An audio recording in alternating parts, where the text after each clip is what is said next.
la mention « J'ai volé votre argent ». Et cette affiche était inspirée du dessin pour le recrutement de la jeunesse américaine en 1917, « I want you for US Army ». Donc on voit bien que Marine Le Pen est la cible privilégiée de Gabriel Attal et une cible qu'il n'entend pas lâcher. Ce qui augure pour Marine Le Pen une campagne, disons, malaisée. Parce que si à chacun de ses déplacements, comme ça s'est passé à la Flèche, elle a des gens qui protestent contre sa présence dans les rues, et si en plus elle a des candidats, dont Gabriel Attal, qui la poursuivent, elle risque de vivre des mauvais moments.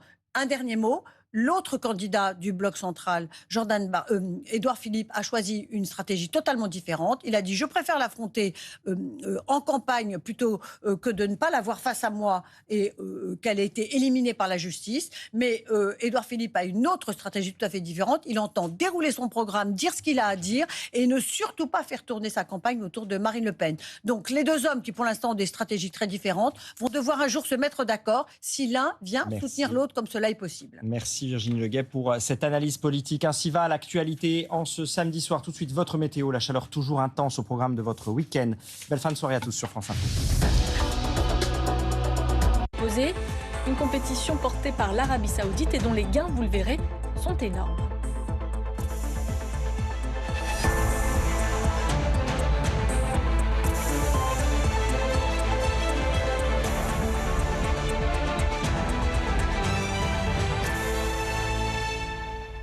Les propos continuent donc de se durcir entre les États-Unis et l'Iran après les échanges de frappes survenus cette semaine. Le suprême iranien Mojtaba Khamenei a promis de venger la mort de son père. Donald Trump, de son côté, se dit prêt à anéantir l'Iran. Marion Meyer. C'est la première déclaration officielle du nouveau guide suprême depuis les funérailles de l'ayatollah Khamenei. Toujours sans apparaître en public, Mojtaba Khamenei s'exprime dans un message lu à la télévision d'État. Nous nous engageons à venger son sang pur et celui de tous ceux qui ont été martyrisés au cours de ces deux guerres.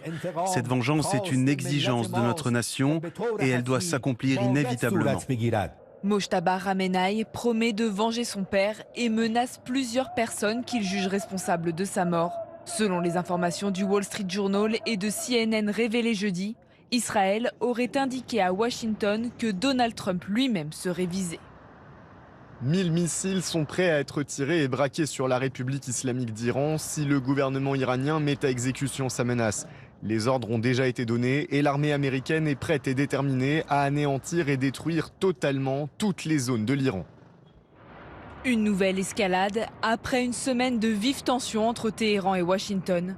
Les deux pays ont échangé plusieurs frappes, les plus importantes.